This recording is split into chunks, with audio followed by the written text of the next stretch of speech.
Hi, welcome to Explora. My name is Ashley. And I'm Anthony. And today we're going to teach you how to make kites at home. Awesome, thank you, Ashley. So, before we get started with making kites, what we're going to talk about is the design process. We have 4 steps that we like to talk about here at Explora.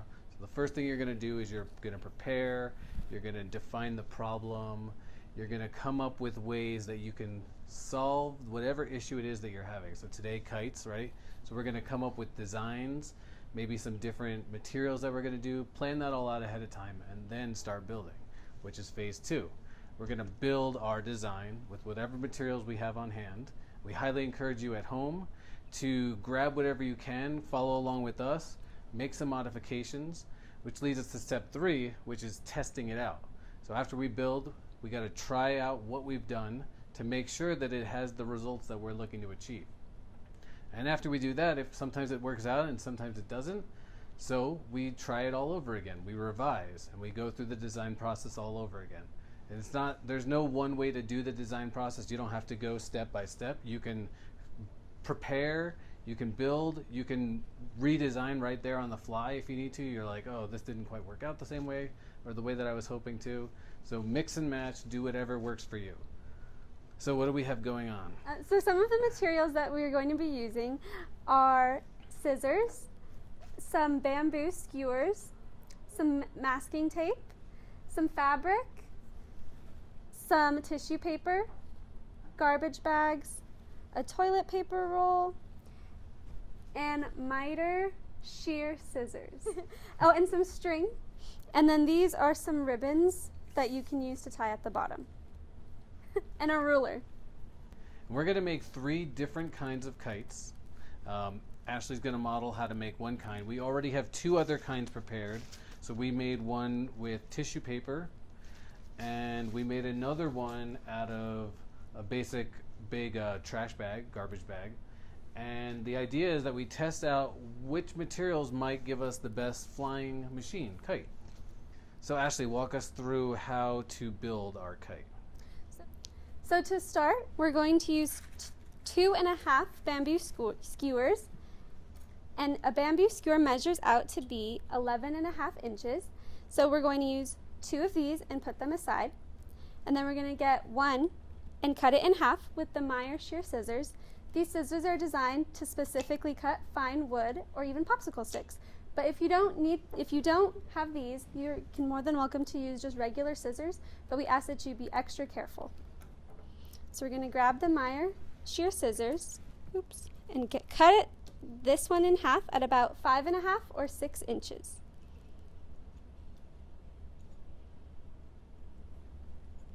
And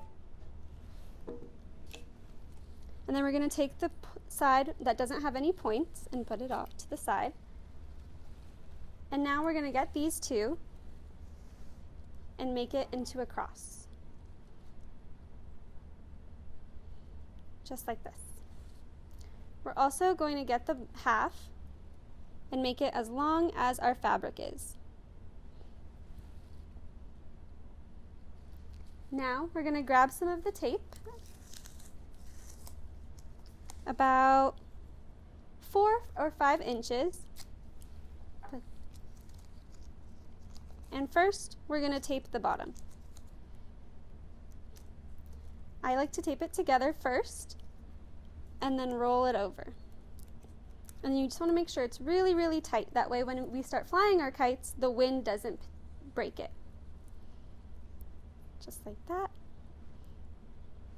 And then we're going to do the same thing with the other piece, but crossed now. Again, about 4-5 inches of tape. Make sure they stick together, and then lift it up. And if you don't have tape at home, you could just grab, some string. Hot glue sticks will work. You can use a hot glue gun to hold it together. Whatever works for you. This is all about playing with the materials that you have on hand. And if you don't have, the bamboo skewers, a dowel would work. Maybe you have some popsicle sticks. You can tape them all together, glue them all together. Wire coat hanger would work as well. There's a lot of different possibilities here. Even some drinking straws would work as well. That's a great idea. And then I just I like to keep adding tape until I feel like they're really together and everything is really secure.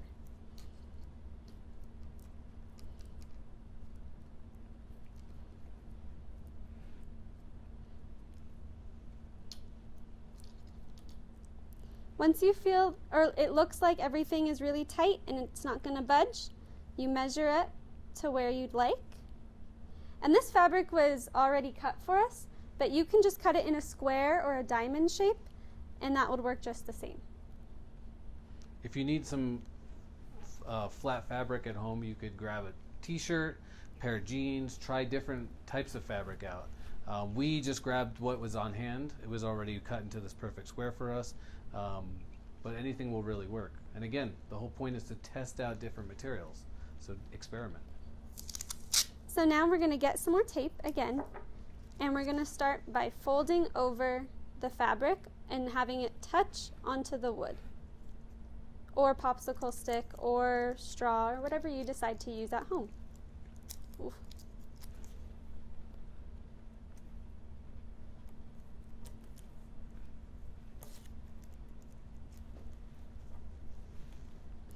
And now we're going to go to each different point and just do the same thing that we just did.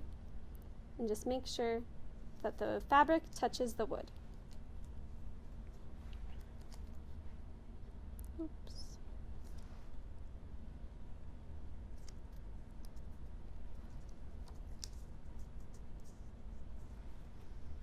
And then again, just do the same thing. If you need more tape or if it's not quite sticking, just add some more.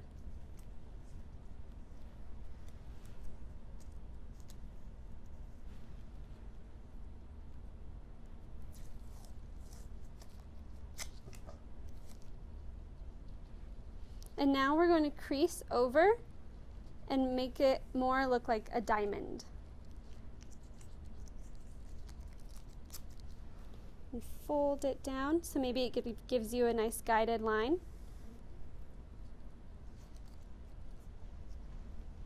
And then we're going to do the same thing, but just over on the tops.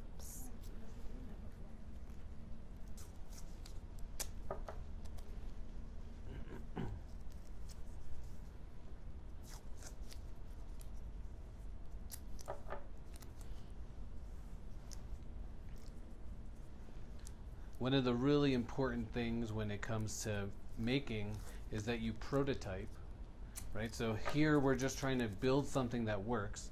We're not trying to make it look like it's the prettiest kite in the world, although that is a lovely shade of fabric that you have there. Thank you. You know, we just grabbed this, we had the trash bag material, right?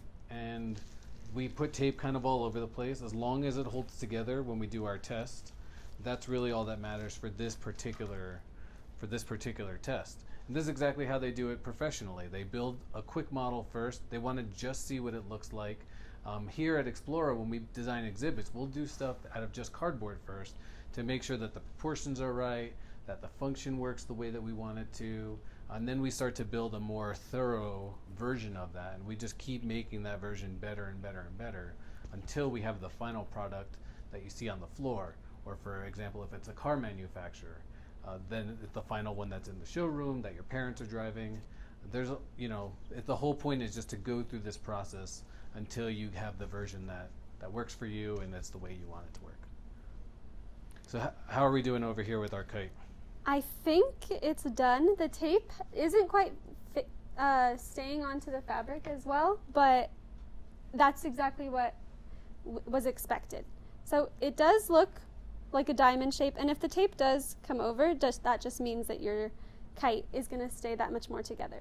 So just like you said, it doesn't have to look the prettiest, but it just comes down to seeing if it works. So now we're going to get the string and we're going to tie it on to the wood so that way we can fly it. And to measure out the string, we are just going to measure out about our arm's span length from one arm length to the other. When you're flying your real kite, you probably want a long piece of string, right? So that you can hang it out there a couple 100 feet, however high you can get it. But right now we have our wind tunnel that we're going to use in a little bit, and I'll talk more about that. But we just want to be able to see if it can catch the wind in the way that we really appreciate, so that we like. And to make sure it really stays onto your kite, you're just going to cut a little piece, way smaller, about the same size as the crossed piece, just so it enables that it'll stay on. And now we're going to tie a knot about right here and another knot right where the tape finishes. And you're going to just weave it under and tie a knot just like you would tie your shoelaces. If you want to be extra safe, you can also do a double knot. We definitely don't want that string untying while we're flying. No, you want it to stay up there. And then do the same thing to the other side.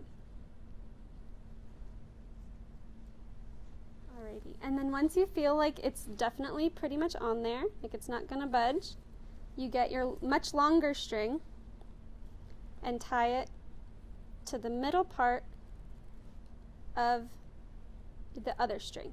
Again, in a knot, or double knot, triple knot.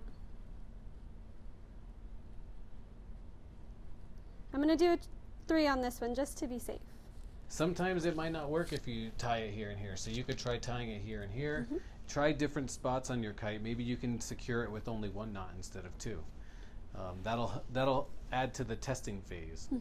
That's a really good suggestion. Thank you. Now we're going to get our toilet paper roll or paper towel holder, and we're just going to get our string and tie it around.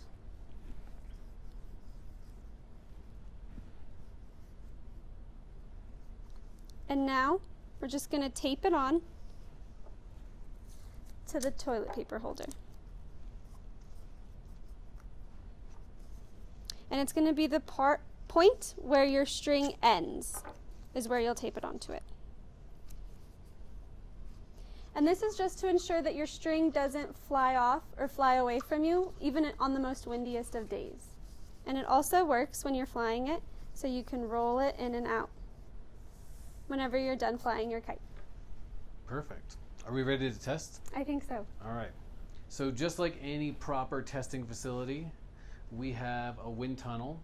And traditionally, in a more engineering-based environment, a wind tunnel is a very huge fan, like the size of the room, and they add some humidity to it so that you can actually see the way the air flows around the materials that they're testing with. You see this a lot of times with cars, with wing planes, plane wings. You see this a lot of times with plane wings. And we actually, even here at Explora, have a very tiny version of a wind tunnel that you could play with on the exhibit floor. But for now, we just have a fan, because all we want to know is, will the wind catch our kite, and will the kites fly? This is optional, but if you have extra ribbon or extra string, you can add, they're called tails of the kite. And what we're going to do is we're just going to get 2 and we're going to tie them together. Again, like you're tying your shoes. What kite doesn't have a tail? Some don't. There are stunt kites, that's true. There are different kites for different purposes. And then again, you're just going to weave it under the wooden skewer and then tie it together. Ooh, a double tail. I didn't see that coming.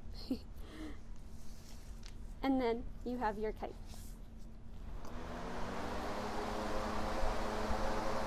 Ooh, let's see. There you go. You Not caught some too wind. bad.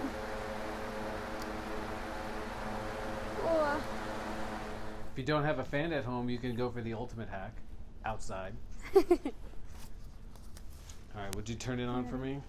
yes, this is our garbage bag kite. You ready? Yes. That's one.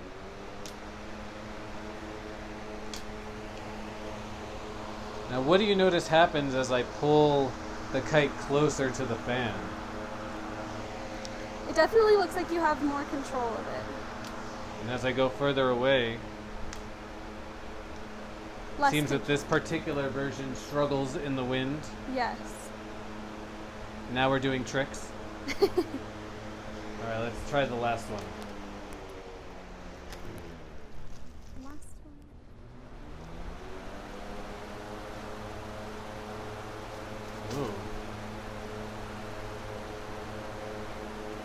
What do you notice about the flight of this kite compared to the others? This one seems to be way more lighter and to definitely just fly better. What do you notice? It definitely feels a little bit more stable. Mm-hmm. It's not twisting like the other ones were. Mm-hmm. All right. What do you notice at home? So we've shown you 3 different ways to make the same style kite. And you can try as many different ways as you want at home. Try other materials. You can try this exact same way. You can even try different shapes. So give it a try. Remember to build, test, and revise. And that's how you make it home.